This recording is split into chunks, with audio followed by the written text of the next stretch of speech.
Let's go to Melbourne now and catch up with the Liberal opposition leader there, Michael O'Brien. Thanks for joining us, Michael. Is it time to say that in overall terms, the coronavirus restrictions that Daniel Andrews have in place are simply too heavy-handed and need to be eased immediately? Oh, good afternoon, Chris. Look, in Victoria, we are suffering the brunt of government failures. We're the only state that has a second wave. We're the only state in stage 4 lockdown, and it's all because Daniel Andrews could not manage hotel quarantine. It's all because he can't manage contact tracing. So the problems we're in at the moment are because of government failures, and to put your faith in Daniel Andrews to solve the problems he's created takes a leap of faith that I and millions of Victorians just can't handle. What we need to see is a pathway out of stage 4. We want our lives back, we want our jobs and our businesses back, we want our kids back in schools, and it's the government's job to lay out that roadmap. We all know about his mistakes, and we're seeing more evidence come out in this quarantine inquiry. We know about contact tracing. I've focused on that heavily on this program. That's fine. There'll be accountability for that eventually.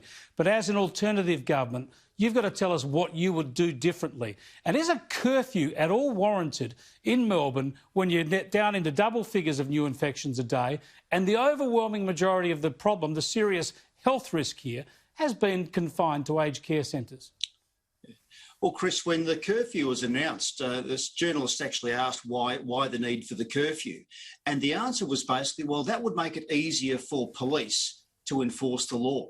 Well, look, you don't actually pass laws that lock people in their homes because it's easier for police to enforce it. I mean, otherwise, do you close all pubs because that stops people getting drunk? Do you close all freeways in case people speed? We're supposed to be living in a society where there's an element of free choice. Now, I think sensible health measures absolutely need to be supported. But what this Premier has done time and time again is go to the extremes to cover up for his own failures, and Victorians are the ones who are paying the price. So I want to see a sensible path out of lockdown, protect the vulnerable, but we must be able to safely reopen this state because we can't keep living like this, I can promise you that. Well, we need some leadership on this, right? And we know, for instance, that the Prime Minister makes it pretty clear that he thinks Daniel Andrews has gone too far, but he doesn't want to have a spat with the state. There are obviously clear lines of accountability and responsibility here. As an opposition leader, you're in a perfect position to put up with all the health advice that we're all getting day in, day out.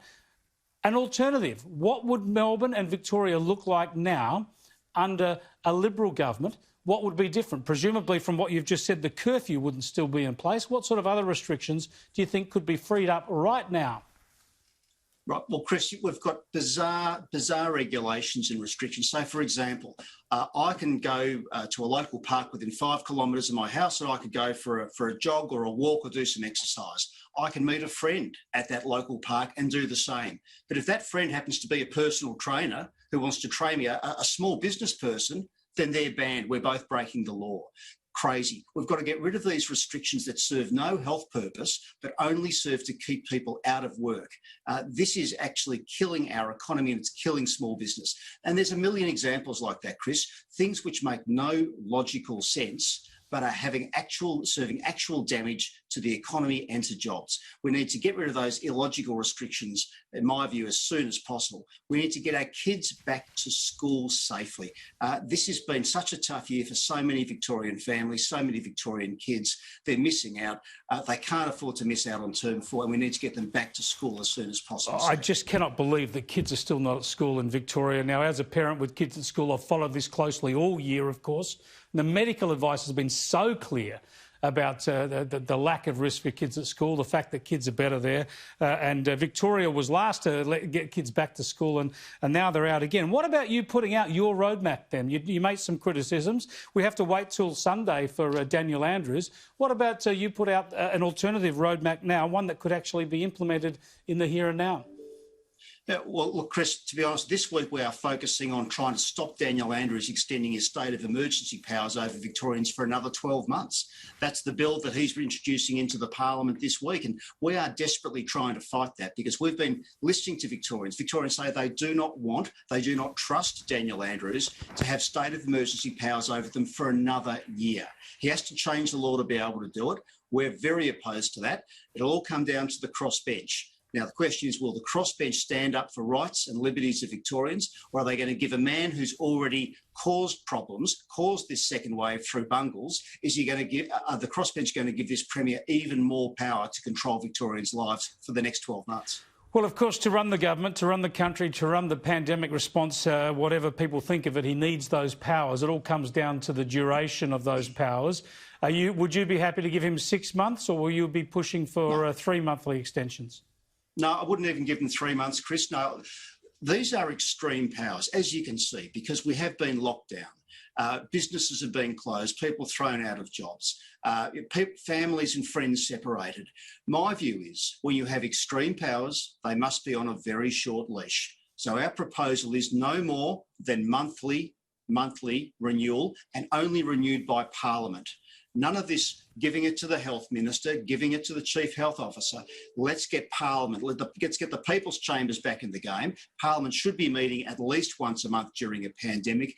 Give Parliament the only place with the authority to extend a state of emergency, and only 1 month at a time, and only if it's justified. I think that'll give Victorians a bit more confidence that these powers aren't being abused or taken for granted by this government. So under the current legislation, obviously he was able to declare this for 6 months. You'd leave that in place as an initial thing for a subsequent emergency, but then to extend beyond 6 months, you've got to go on monthly instalments approved by Parliament. Absolutely, and I'd say that monthly instalments would only be strictly for COVID-19, not for any future pandemic.